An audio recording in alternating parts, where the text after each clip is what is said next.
Hello friends, idol coaching সেন্টারের নতুন একটি এপিসোডে আপনাদের সবাইকে স্বাগত। আজ আমি ক্লাস 12-এর 2025 সালের পলিটিক্যাল সায়েন্স সাজেশন নিয়ে হাজির হয়েছি। তো আমি কম্পিউটার স্ক্রিনে তোমাদের প্রশ্নের সঙ্গে উত্তরই দিয়ে দেবো, কিন্তু তোমাদেরকে পড়তে হবে।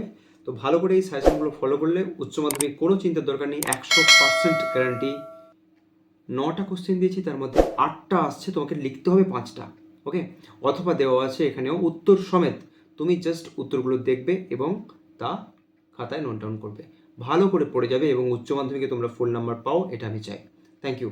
আর শর্ট কোশ্চেনগুলোর জন্য আরেকটা কথা, শর্ট কোশ্চেনগুলোর জন্য কিন্তু তোমাদেরকে এক্সট্রাভাবে পড়তে হবে। এবার তোমরা যদি চাও যে আমি শর্ট কোশ্চেনটা আপলোড করি, তাহলে কিন্তু তোমরা আমাকে কমেন্ট সেকশনে জানাও। ওকে, তো চলো বন্ধুরা, চলে শুরু এসেছি করি। আমরা কম্পিউটার স্ক্রিনে।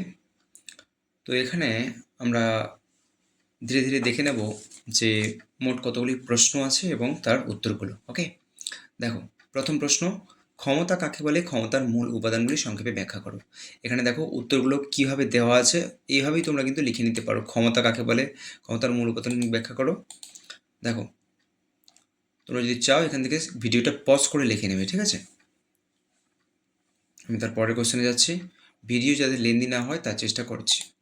তো এটা হচ্ছে দ্বিতীয় কোশ্চেন, অথবা দেওয়া আছে, একটু ভালো করে খেয়াল করো। অথবা দেওয়াগুলো কিন্তু করবে না যে তা না, অথবা দিয়েই পড়তে পারে পরীক্ষায়। ওকে, তো এটা হচ্ছে দ্বিতীয় কোশ্চেন। জাতীয় স্বার্থের সংজ্ঞা দাও, জাতীয় স্বার্থ রক্ষার বিভিন্ন উপায়গুলি উল্লেখ করো। এবার যাবো আমরা তৃতীয় কোশ্চেনে। 3 নম্বর কোশ্চেন, আচ্ছা এর উত্তরগুলো দেখে নাও। তৃতীয় কোশ্চেন হচ্ছে উদারনীতিবাদ কাকে বলে, উদারনীতিবাদের মূল বৈশিষ্ট্যগুলি সংক্ষেপে আলোচনা করো। এর উত্তর, এবং তারপরে দেখছি আমরা তারপরে কোশ্চেন। দেখো তারপরে কোশ্চেন, ভারতের রাষ্ট্রপতির ক্ষমতা ও কার্যাবলীর বর্ণনা দাও।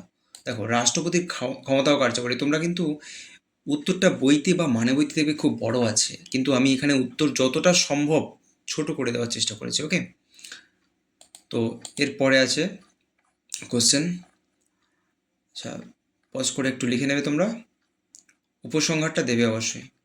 তারপরে কোশ্চেন দেখো, অথবা দিয়ে আছে, এটা খেয়াল করবে যে অথবা দিয়েই তোমাদের দিতে পারে পরীক্ষা, তাই যে কোনো একটা পড়বে এর মধ্যে।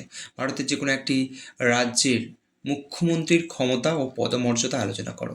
দেখো এই কোশ্চেনটা আমি দিইনি, কারণ কি এই কোশ্চেনটা বইতে কিন্তু ভালোভাবে পেয়ে যাবে, তোমাদের যে কোনো লেখকের বই হোক না কেন, সে নিমাই প্রামাণিক হোক বা মহাপাত্রের বই হোক, যাই হোক না কেন। ওকে, আচ্ছা তারপরের যে কোশ্চেনটা দেখো, তারপরের কোশ্চেন হচ্ছে ভারতীয় পার্লামেন্টের ক্ষমতা ও কার্যাবলী। দেখো, পার্লামেন্ট মানে তোমরা জানো যে লোকসভা এবং রাজ্যসভা। তো লোকসভা এবং রাজ্যসভার ক্ষমতা ও কার্যাবলী নিয়ে আলোচনা করতে বলেছে তোমাদের। তো প্রথমে লোকসভা রাজ্যসভার গঠনটা দিয়ে দেবে তোমরা, যেরকম আমি দিয়েছি দেখতে পাচ্ছ। ভিডিও পজ করে দেবে এখানে। তো তারপরে দেখবে কার্যাবলী দিয়েছি, ঠিক আছে? এই দেখতে পাচ্ছ কার্যাবলী, 1 নম্বর 2 নম্বর করে পয়েন্ট দিয়ে যাবে। তো এইভাবে এরকমই লিখবে, খুবই ছোটো হবে লেখাটা, নাহলে কিন্তু লেখা খুবই বড় হবে আর লেন্দি লেখায় তোমাদের সমস্যাও হতে পারে। দেখো তারপরের কোশ্চেনটা হচ্ছে, ভারতের সুপ্রিম কোর্টের গঠন ও কার্যাবলী লেখো। দেখো, ভারতের supreme court one and only, এর গঠন এবং কার্যাবলী আলোচনা করতে বলেছে। এখানেও কিন্তু অনেক সমস্যা। এই কোশ্চেনটাও মানে বই বা বইতে দেখবে প্রচুর বড় পরিমাণে আছে, তো এত বড় করে তো লিখতে পারবে না, তাই আমি তোমাদের উত্তরে দিয়েছি, দেখবে ভালো করে। দেখো প্রথমে দিয়েছি ভূমিকা, কোশ্চেনের উত্তরটা খুবই ইম্পর্টেন্ট এবছর পরীক্ষার জন্য। ওকে, তারপরে দিয়েছি গঠন। দেখো, অনেক বইতে লেখা থাকবে বিচারপতির সংখ্যা নিয়ে পার্থক্য থাকবে, এখানে বিচারপতির সংখ্যা কিন্তু 34 বর্তমানে। ওকে, এটা তুমি গুগলে সার্চ করে দেখতে পাবে। তো তারপরে দেখো, বিচারপতির যোগ্যতা, বিচারপতি নিয়োগ, বিচারপতির কার্যকালের মেয়াদ ও অপসারণ, তারপরে কার্যাবলী। আচ্ছা, সুপ্রিম কোর্টের কার্যাবলীকে 4টি ভাগে ভাগ করে আলোচনা করা হয়। এক দেখতে পাচ্ছ এখানে, মূল এলাকা, অ্যাপিল এলাকা, তারপরে আছে পরামর্শদানমূলক এলাকা, ঠিক আছে?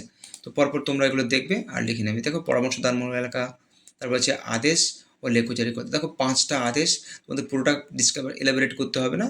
বন্দিপত্রীকরণ, পরমাদেশ, প্রতিষেধ, অধিকার বিচার, উৎপ্রেষণ, এই 5টা লিখেলেই হবে। ওকে, শর্ট কোশ্চেনও আসতে পারে কিন্তু এটা। অন্যান্য ক্ষমতা দেবে এখানে, তারপরে মূল্যায়ন একটা করে দেবে, ব্যাস হয়ে যাবে। তারপরে দেখো, তারপরে বলছে যে অথবা ক্রেতা সুরক্ষা আদালতের উপর একটি সংক্ষিপ্ত টিকা লেখো। হ্যাঁ, এটা আমি উত্তর দিইনি, কারণ কি এই প্রশ্নটা না এসে উপরেরটাও আসতে পারে, তাই ঠিক আছে, তাই এটার আমি উত্তর দিইনি। তারপরে দেখো, ভারতের বিচার ব্যবস্থার বৈশিষ্ট্য, এটাও একটি ইম্পর্টেন্ট কোশ্চেন এবছরের জন্য। হ্যাঁ, তাই এক্সট্রাভাবে দিয়েছি। আমি বলেছিলাম 9টা কোশ্চেন টোটাল আছে, তার মধ্যে 5টা লিখতে হবে তোমাকে। তার মধ্যে দুটোর উত্তর কিন্তু আমি দিইনি, ওকে। তার মধ্যে এটা একটা যে ক্রেতা সুরক্ষা আদালত একটা, ঠিক আছে।